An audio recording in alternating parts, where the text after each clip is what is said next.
According to the biblical account, Sodom and Gomorrah were two cities located in the ancient region of Canaan, near the Dead Sea. These cities were known for their wickedness and depravity, characterized by rampant immorality and sin. The mystery surrounding Sodom and Gomorrah centers on the cataclysmic event that led to their destruction. The Bible describes how God decided to punish these cities for their sinful ways.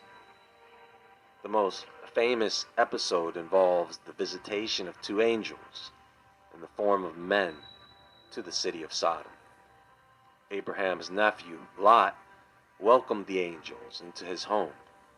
However, the men of Sodom surrounded Lot's house, demanding that the angels be brought out so that they could engage in sexual acts with them. In response to the wickedness of the cities, the angels warned Lot and his family to flee and not look back. As they left, God rained down fire and brimstone upon Sodom and Gomorrah, utterly destroying both cities and their inhabitants. Lot's wife, disobeying the angel's warning, looked back and was turned into a pillar of salt. The mystery surrounding Sodom and Gomorrah lies in the nature of the catastrophic event itself. While the Bible attributes the city's destruction to divine intervention and punishment, scholars and archaeologists have debated the historical accuracy of the story and have sought to identify a plausible natural explanation, even though the evidence seems to bring up questions about something that is more supernatural.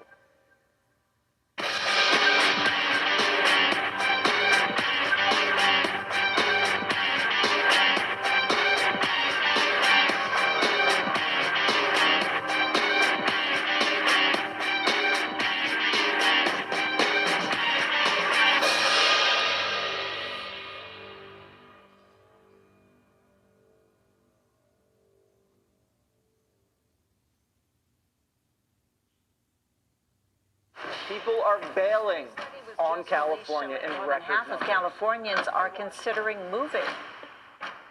It's a domino. So I just want to show you guys something here, and this is fairly recent news. Asteroid annihilated city thought to be biblical Sodom. New research suggests that fire from the sky in the form of a small asteroid annihilated an ancient city near the Dead Sea, now called Tal el-Hammam, in the biblical city of Sodom, located in the Jordan Valley 3,600 years ago. By Christopher R. Moore, as the inhabitants of an ancient Middle Eastern city now called Tal el-Hammam went about their daily business one day about 3,600 years ago. They had no idea an unseen icy space rock was speeding toward them at about 38,000 miles per hour, 61,000 kilometers per hour. Now, this 3,600 year time stamp is indicative of the passing of Nibiru, or Planet X, every 3,600 years or so, right? So, the Great Flood, the 10 plagues of Egypt, the destruction of Sodom and Gomorrah, and the days of Christ could all be time periods when this twin star or binary star was passing by. Maybe not all of them, but maybe during certain parts of those time periods, bringing along with it debris. Flashing through the atmosphere, the rock exploded in a massive fireball about 2.5 miles, 4 kilometers, above the ground. The blast was around 1,000 times more powerful than the Hiroshima atomic bomb. The shocked city dwellers who stared at it were instantly blinded. Air temperatures rapidly rose above 3,600 degrees Fahrenheit. There is that number again. I mean, does the person who wrote this realize they've used the same number twice for two different measurements? Anyway, 2,000 degrees Celsius. Clothing and wood immediately burst into flames. Swords, spears, and even mud bricks and pottery began to melt. Almost immediately, the entire city was on fire. Some seconds later, a massive shock wave smashed into the ancient city, moving at about 740 miles per hour, or 1,200 kilometers per hour. It was more powerful than the worst tornado ever recorded. The deadly winds ripped through the city, demolishing every building. They sheared off the top 40 feet, 12 meters, of the 4-story palace and blew the jumbled debris into the next valley. None of the 8,000 people or any animals within the city survived, and their bodies were torn apart and their bones blasted into small fragments. Finding diamonds in the dirt. Our research revealed a remarkably broad array of evidence. At the site, there are finely fractured sand grains called shocked quartz that only formed at 725,000 pounds per square inches of pressure, 5 gigapascals. Imagine 6 68-ton Abrams military tanks stacked on your thumb. The destruction layer also contains tiny diamondoids that, as the name indicates, are as hard as diamonds. Each one is smaller than a flu virus. That's interesting. It appears that wood and plants in the area are instantly turned into this diamond-like material by the fireball's high pressure and temperatures. Experiments with laboratory furnaces showed that the bubbled pottery and mud bricks at Tal el Hammam liquefied at temperatures above 2,700 degrees Fahrenheit or 1,500 degrees Celsius. That's hot enough to melt an automobile within minutes. The destruction layer also contains tiny balls of melted material smaller than airborne dust particles called spherules.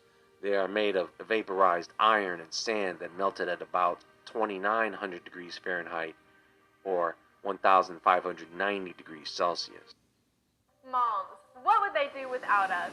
This is the 4-Patriot Solar Go Fridge and my secret weapon for trips like this.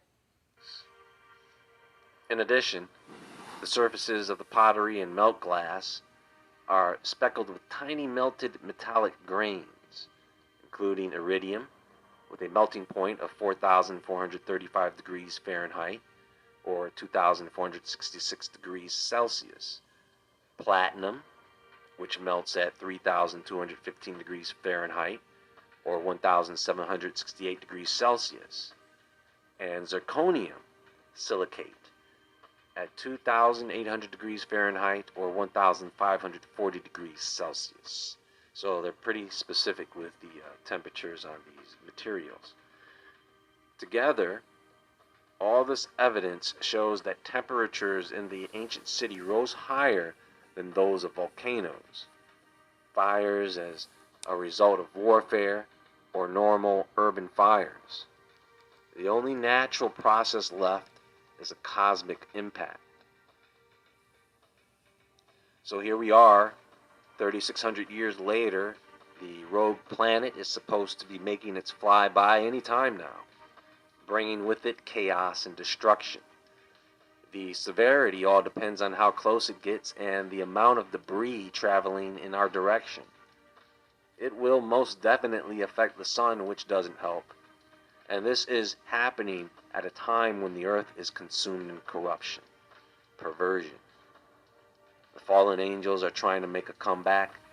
Yeah, it seems we are past due for another cleansing. And boy, do we need it. It says here, the same evidence is found at known impact sites, such as Tunguska and the Chicxulub crater in Central America, created by the asteroid that triggered the dinosaur extinction. One remaining puzzle is why the ancient city and over 100 other area settlements were abandoned for several centuries after this devastation. It may be that high levels of salt deposited during the impact event made it impossible to grow crops. We're not certain yet. but we do believe the explosion may have vaporized or splashed toxic levels of Dead Sea salt water across the valley. Without crops, no one could live in the valley for up to 600 years until the minimal rainfall in this desert-like climate washed the salt out of the fields. So my question now is, do we really need evidence that these places, Sodom and Gomorrah, existed?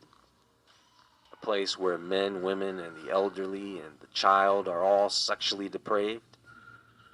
That God initially was going to get rid of everybody, and in good faith let Lot and his family escape, with the exception of his wife.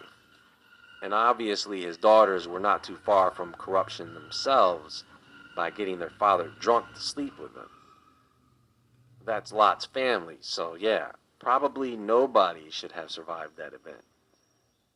One of the central moral lessons of the story, however, is the idea that sin and wickedness have consequences.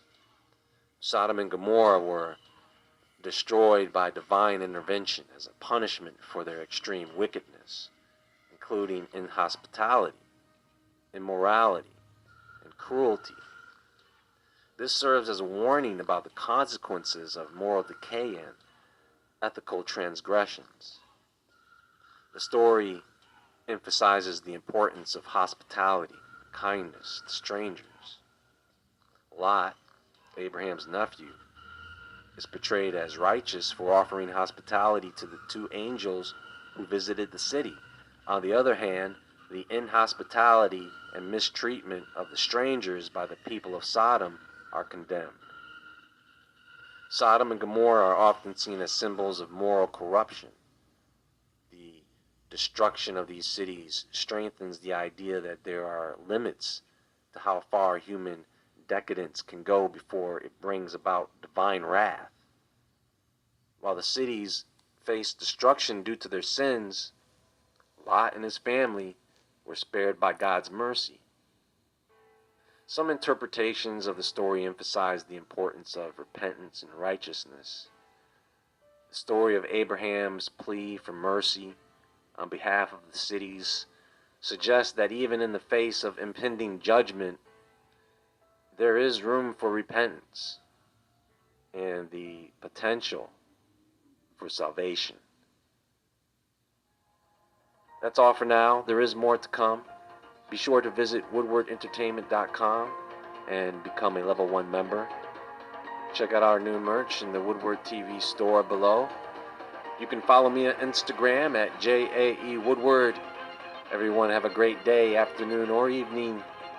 And as always, stay awake, stay aware, stay safe, and I'll talk to you all soon.